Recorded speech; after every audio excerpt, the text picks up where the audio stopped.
ओम विष्णवे नमः। आप सभी को सफला एकादशी व्रत की हार्दिक शुभकामनाएं। भगवान विष्णु श्री हरि विष्णु जगत के पालनहार आप सभी की सारी मनोकामनाएं पूर्ण करें। आज सफला एकादशी व्रत कथा सुनेंगे। पहले सफला एकादशी का महत्व समझ लेते हैं। एक बार धर्मराज युधिष्ठिर कहने लगे, हे जनार्दन, मैंने मार्गशीर्ष शुक्ल पक्ष एकादशी अर्थात मोक्षदा एकादशी का सविस्तार वर्णन सुना। अब आप कृपया करके मुझे पौष माह के कृष्ण पक्ष की एकादशी के विषय में भी बताइए। इस एकादशी का क्या नाम है तथा इसके व्रत का क्या विधान है, इसकी विधि क्या है, या व्रत किस फल की प्राप्ति के लिए किया जाता है, कृपया मुझे बताइए। तब भगवान श्री कृष्ण बोले, पौष माह के कृष्ण पक्ष में आने वाली इस एकादशी को सफला एकादशी कहा जाता है। इस एकादशी के देवता श्री नारायण हैं। विधि पूर्वक इस व्रत को करना चाहिए।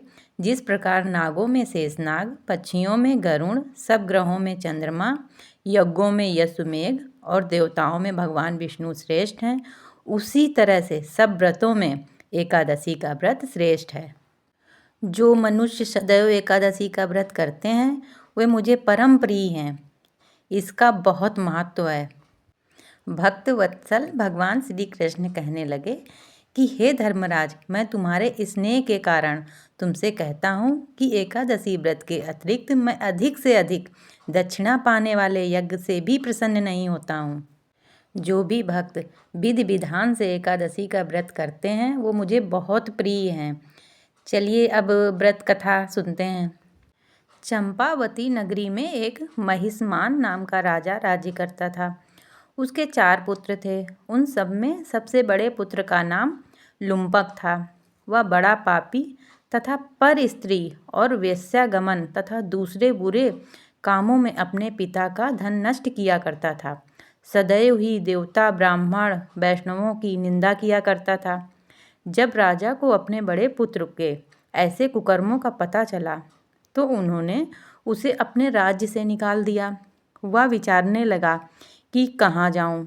जब लुम्बक को निकाल दिया गया राज्य से तो वो विचारने लगा, कहाँ जाऊँ, क्या करूँ। अंत में उसने चोरी करने का निश्चय किया। दिन में वह वन में रहता और रात्रि में अपने पिता की नगरी में चोरी करता तथा प्रजा को तंग करने और उन्हें मारने का कुकर्म करता। कुछ समय पश्चात सारी नगरी भयभीत हो गई। वह वन में रहकर पशु आदि को मारकर खाने लगा। नागरिक और राज्य के कर्मचारी उसे पकड़ लेते, किंतु राजा के भय से उसे छोड़ देते। वन में एक अति प्राचीन विशाल पीपल का वृक्ष था। लोग उसकी भगवान के समान पूजा करते थे। उसी वृक्ष के नीचे वह महापापी लुम्पक रहा करता था। इस वन को लोग देवताओं की क्रीड़ा स्थली मानते थे। कुछ समय पश्चात पौष कृष्ण पक्ष की 10वीं के दिन वह वस्त्रहीन होने के कारण शीत के चलते सारी रात्रि सो नहीं सका। उसके हाथ पैर अकड़ गए। सूर्योदय होते होते वह मूर्छित हो गया। दूसरे दिन एकादशी को मध्याह्न के समय सूर्य की गर्मी पाकर उसकी मूर्छा दूर हुई। गिरता पड़ता वह भोजन की तलाश में निकला। पशुओं को मारने में वह सामर्थ्य नहीं था, अतः पेड़ों के नीचे गिरे हुए फल उठाकर वापस उसी पीपल वृक्ष के नीचे आ गया। उसी समय तक भगवान सूर्यास्त हो चुके थे। वृक्ष के नीचे फल खाकर कहने लगा, हे भगवान, अब आपके ही अर्पण हैं ये फल, आप ही तृप्त हो जाइए। उस रात्रि को दुख के कारण रात्रि को वह नींद नहीं आई उसको। उसके इस उपवास और जागरण से भगवान अत्यंत प्रसन्न हो गए और उसके सारे पाप नष्ट हो गए। दूसरे दिन प्रातःकाल अति सुंदर घोड़ा अनेक सुंदर वस्तुओं से सजा हुआ उसके सामने आकर खड़ा हो गया। उसी समय आकाशवाणी हुई कि हे राजपुत्र, श्री नारायण की कृपा से तेरे सारे पाप नष्ट हो गए हैं। अब तू अपने पिता के पास जाकर राज्य प्राप्त कर। ऐसी वाणी सुनकर वह अत्यंत प्रसन्न हुआ और दिव्य वस्त्र धारण करके भगवान आपकी जय हो कहता हुआ अपने पिता के पास गया।